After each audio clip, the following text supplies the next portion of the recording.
자, 이번 시간은 2020년 제4회 기출문제 풀이 들어가겠습니다. 자, 이번 시험을 보면 역시 뭐 18개지만 계산 문제가 좀 많이 나왔네요. 그래서 이제 좀 어렵다 얘기가 있었어요. 자, 1번부터 보겠습니다.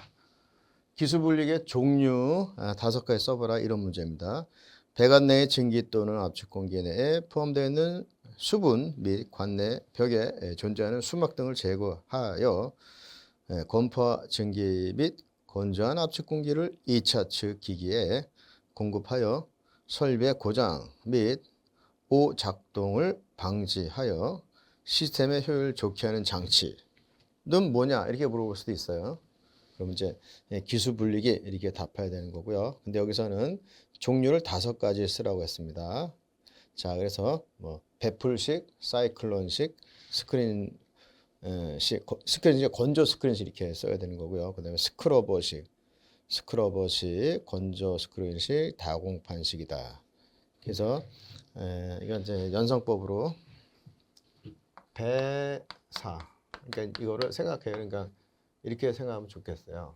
이렇게 브랜드로 해서 BASA, 배사는 수건 브랜드다. 그러니까 배사. 베풀식, 사이클론식, 그다음에 수는 이제 스예요, 스. 이제 스크러버식, 그다음에 건조, 스크런식, 다는 다공판식. 꼭 이렇게 하는 건 아니고요. 이게 쉽기 때문에 그냥 외우시는 분들이 계신데 두 문자로다가 쉽게 하는 방법을 간구하면 좋다. 뭐 이런 얘기입니다. 그래서 베풀식은요 차폐판식 이렇게 써도 이제 같은 얘기죠. 그 다음에 사이클론식, 스크러버식, 건조 스크린식, 다공판식 이렇게 5가지 쓰시면 좋은 정답이 되겠습니다. 두 번째 문제입니다. 시퀀스 제어, 피드백 제어에 대해서 각각 간단히 설명해봐라는 얘기예요. 요거 이제 자주 출제가 되죠. 우리 너무 잘 알죠. 시퀀스 하면 떠올리는 게 순서대로 정해진 대로 미리 순서대로 이게 떠오르실 거고요. 피드백은 뭐죠? 비교해서 되돌린다 이런 얘기잖아요. 그래서 시퀀스는 미리 정해진 순서에 따라서 순차적으로 진행되는 그런 제어다. 해놓고 보일러의 점화, 뭐 자판기의 제어가 여기 해당이 된다. 이게 되겠습니다. 피드백 제어는 뭐예요? 결과를 갖다가 입력적으로 되돌려서 되돌려서 비교가 들어가죠. 비교한 후 입력과 출력의 차이를 수정해서 제어한다. 그러니까 뭐 이게 어떻게 돼요? 정도가 우수해지는 거죠. 정도가 우수하다. 이렇게 하시면 되겠습니다. 3번 보시겠습니다.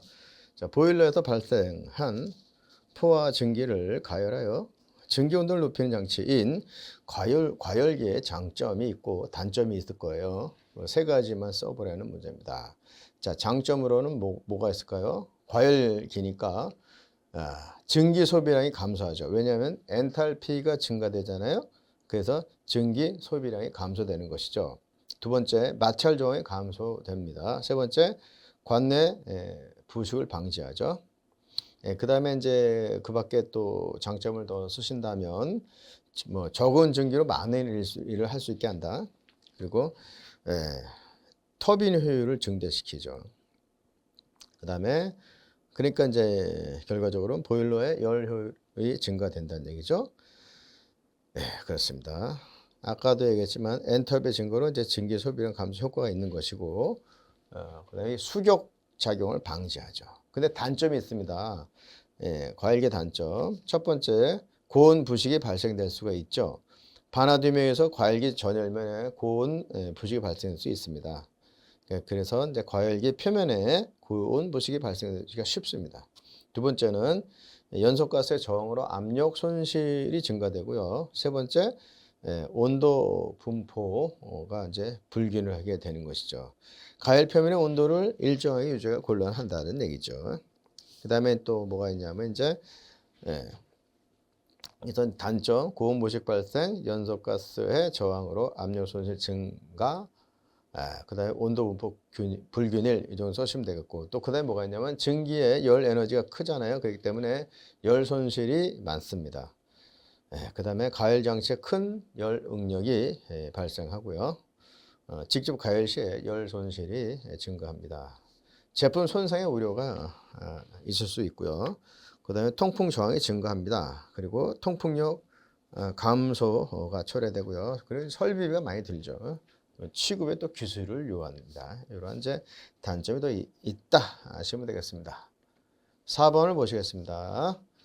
4번은 제어 편차에 대해서 조작력의 출력이 비례하는 제어 동작 뭡니까? 바로 P 동작이죠. P 동작, 비례 동작입니다. 이것의 특징을 보면 자, P 동작 기본적으로 발생하는 현상이 있죠. 그렇죠. 옵셋, 전류 편차, 옵셋 이 현상이 발생한다. 이걸 딱 먼저 써주셔야 돼요. P 동작, 전류 편차가 발생한다. 딱 떠올리시는 것이죠. 두 번째, 부하 변화가 작은 프로세스에 주로 적용한다. 세 번째, 비례대가 좁아질수록 조작량이 커진다. 네 번째, 비례대가 매우 좁아진다고 할 때는 불연속 제어 동작인 투 위치 동작과 같게 된다. 뭐 이 정도 쓰시면 좋은 답변이 되겠어요. 자, 5번을 보시겠습니다. 기체 연료 연소 시 발생 가능한 이상 현상 4가지 쓰고 간단히 설명하자. 이런 문제입니다. 자, 4가지를 들어보겠습니다. 첫 번째, 역할을 넣을 수가 있겠죠. 백파이어. 이것은 연료 연소 시 연료의 분출 속도가요. 연소 속도보다 느릴 때 불꽃이 염공 속으로 빨려 들어가서 혼합관 속에서 연소하는 현상이 되겠습니다. 자, 근데 또 반대가 있죠. 리프팅이 있습니다. 선화. 이것은 염공에서 연료가스의 분출 속도가 연소 속도보다 빠를 때 불꽃이 염공에 뜨는 현상이 되겠습니다. 세 번째는 황염이죠. 황염, 옐로우 팁. 염공에서 연료가스의 연소 시 공기량의 조절이 적정하지 못해 갖고 완전 연소가 이루어지지 않을 때 불꽃이 색이 황색으로 되는 현상이 되겠습니다. 자, 그 다음에 꺼지는 게 있죠. 블로우프. 자, 염공에서 연료가스의 분출 속도가 연소 속도보다 클 때에 주위 공기의 움직임에 따라서 불꽃이 날려져 가지고 결국 이제 꺼져 버리는 현상을 얘기합니다. 이 정도 하시면 되겠습니다. 6번 보시겠습니다. 증기보일러 동체에 물이 담겨져 있는 부분인 수부가 클 때 발생 가능한 현상이 있는데 5가지를 써보자. 수부가 클 때. 첫 번째는 부하 변동에 대한 압력 변화가 적죠. 두 번째, 습증기 발생이 쉽습니다. 그래가지고 건조 공기를 얻기가 용이하지가 않죠. 세 번째, 증기 발생 시간이 길게 되겠습니다. 길다. 네 번째, 동체 파열 시에 피해가 크죠. 다섯 번째, 캐리오버의 발생 가능성이 증가하겠습니다. 7번 갑니다. 자, 강제 순환식 수관 보일러 종류 2가지 써버렸습니다. 라몽트 보일러, 벨록스 보일러. 이렇게 간단히 쓰시면 정답이 되는 겁니다. 자, 8번 보시겠어요. 자, 슈트 보일러를 묻고 있습니다. 어떤 설비자? 간단히 설명해봐라.